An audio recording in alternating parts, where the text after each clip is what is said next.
I can't believe I'm actually doing this. You know, there's a reason why from about December to about the end of February, all my videos are inside. And that's because I live in Canada. And in Canada, it's pretty cold during those times. But for this particular video, I kind of need some space to be able to move around and do the proper tests. Look at me, Mom, I'm a YouTuber. But why the heck am I putting on all these layers? Why are we going outside today? Well, a little while ago, there was kind of this insurgence of people talking about gimbals. Do I need a gimbal? Do I need a gimbal if I have IBIS? All of those kinds of questions coming flooding in left and right. And for a while, it was quiet. And then DJI decided to release a couple of new gimbals, and now again, I'm getting all these questions. Do I need a gimbal? Do I need a gimbal if I have IBIS? So today, and the reason that I'm getting all bundled up is because we're gonna be taking the Ronin RS2 and we're gonna be heading outside to compare it to all those different kinds of stabilization and see what you really need. Let's go because I am sweating now.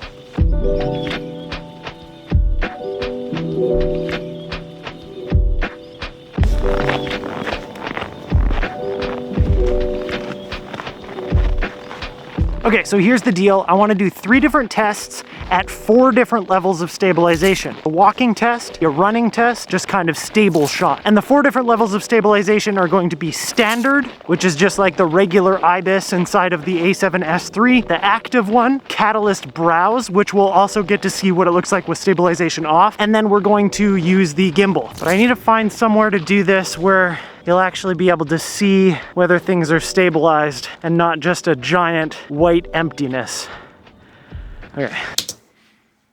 Get a load of this guy. It's cold outside, sure, but it's not that cold outside. And here's the thing, I can already tell you what's gonna happen, or at least I think I have a pretty good idea. So I think what we'll do, we'll turn this into a bit of a game. I'm gonna give my predictions of what I think is gonna happen with the test footage that he gets, and what I want you to do is pause the video now, head down to the comment section, and make your own predictions as well. Remember, we've got 3 different categories, and then we've got 4 different levels of stabilization. So head down, make your predictions, and we'll see if they match up with what happens. I think the gimbal is gonna crush on walking and running. I don't think that IBIS is any kind of a replacement for a gimbal, but I am very excited to see how the active and catalyst browse hold up to those situations. If the regular IBIS is anything like previous Sony cameras, it doesn't really do a whole lot in those kinds of situations. But hopefully active will do a little bit more, and hopefully catalyst browse will even take it one more step further because we have more control to crop in more and kind of fine tune it. And then as far as the standing still shots, I think all of them are going to be just fine. I don't think it's necessary to use a gimbal if you're just doing a fairly steady shot, pun intended, but it doesn't hurt necessarily. All right, so those are my predictions. Hopefully you already left a comment letting me know what your predictions are. Let's get back to this goofball and let him do his thing. There we go. Bunch of trees. That should do the trick. All right, so I'm gonna shoot all the gimbal ones first because I'm already set up and ready to go on the gimbal. So it's the A7S III in a small rig cage with the G Master 16-35 f2.8, and we're gonna shoot the tests at 24 millimeters.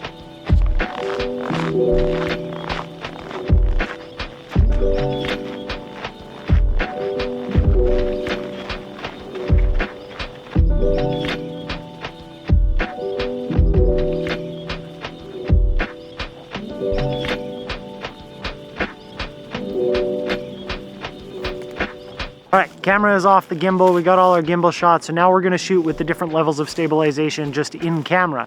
So first we're gonna start with just the standard IBIS.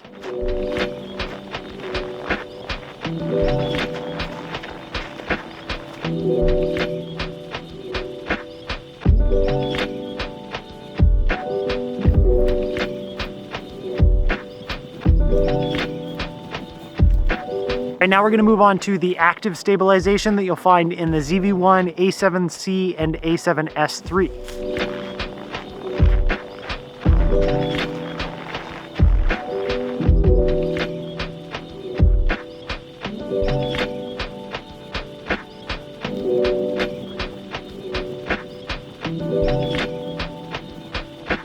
And lastly, I'm gonna shoot with stabilization off so we can see what it looks like with no stabilization, as well as using catalyst browse to stabilize in post.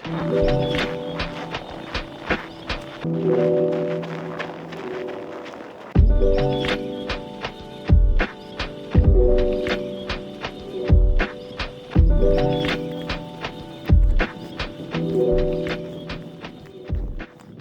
so I just got the footage back from Doofus here, and we've got to put a couple of clips through Catalyst Browse to get our stabilized footage. If you've never used Catalyst Browse before, here's kind of how it works. Basically, you're going to find your clip and you're going to hit Stabilize Clip. It's going to analyze it, and off the bat, it starts in auto stabilization, so it tries to decide how much cropping it needs to make it as stable as possible. I find that usually Catalyst Browse goes a little bit overboard on it, so we can usually back it off just a little bit. Then when you're done, you can export it and change the name so that you know which one is the stabilized version, and then we can pull that in and check it out. Okay, so having a look at this footage here for the walking and running tests, the gimbal is by far the best option. The normal standard IBIS is not much better than having IBIS off altogether. Active stabilization is actually quite impressive in this case. Even in the running one, it's a little bit jerky, but there aren't any kind of weird artifacts or anything like that, so I'm really impressed there. And then Catalyst Browse is actually kind of a surprise for me, but not in a good way. Every time I take a step, we get this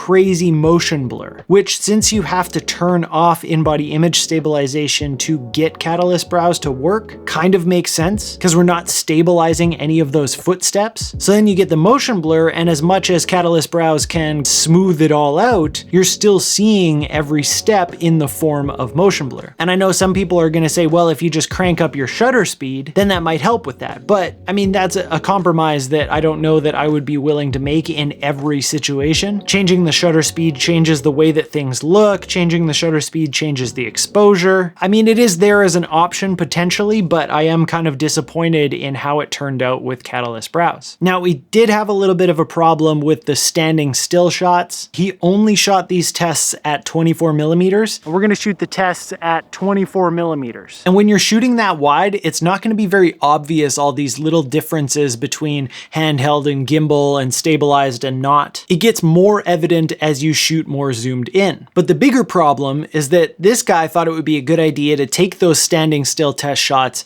of a wobbling branch. So it's tough to know whether he's wobbling or the branch is wobbling. I'm gonna have to get him to get some new stuff.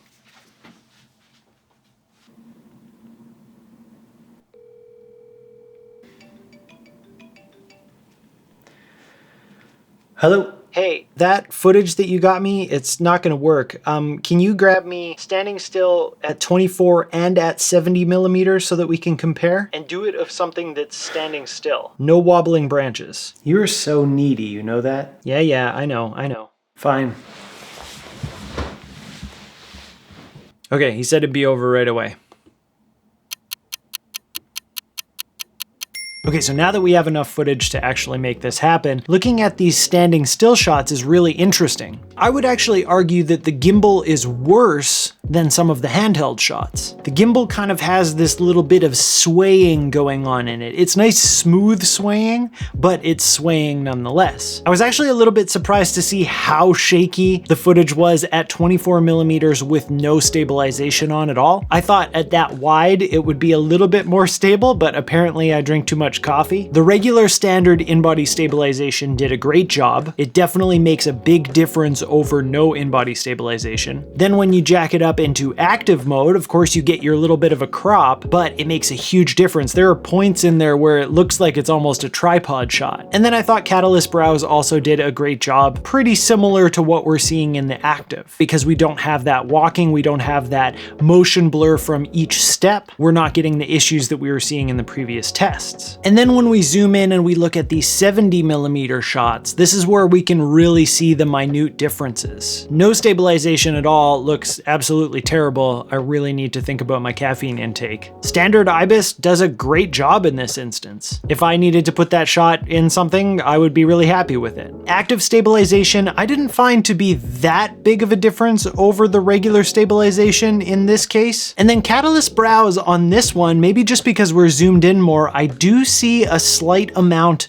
of that motion blur problem that we were seeing when we were doing the walking and running tests, which means that my hands are actually shaking enough to cause little bits of motion blur. And because we have the in-body stabilization turned off, there's nothing we can do about it. It's the motion blur is already there. Whereas when we use the active mode, we're kind of combining both the in-body stabilization, the actual sensor shifting, and a little bit of digital stabilization on top of that. And then of course the gimbal at 70 millimeters kind of has the same thing that I was saying at 24 millimeters. We've got that little kind of like wobble going on. Pretty much like I predicted, the gimbal outdid everything else on the running and walking tests. Catalyst browse was actually a big disappointment in that category, and active stabilization on the newer Sony cameras is actually quite impressive. Still not gimbal-like, but impressive nonetheless. If you want a smooth running or walking shot, you're gonna need that gimbal. And I do highly recommend the DJI RS2, fantastic gimbal. Big shout out to Moment for supplying that for this comparison. When it comes to the standing still shots, I actually preferred handheld over the gimbal because we had less of that wobble. I found it a little bit easier to control what the shot was gonna look like. Unfortunately, out of all this, I think the biggest thing that I've learned is that Catalyst Browse is not really all I thought it was gonna be. I'd really hoped that it could kind of be that thing where if you had that, you wouldn't necessarily need the gimbal. I don't really like setting up a gimbal and tearing it down and all that kind of stuff, but luckily on this gimbal specifically, they've made it really easy, so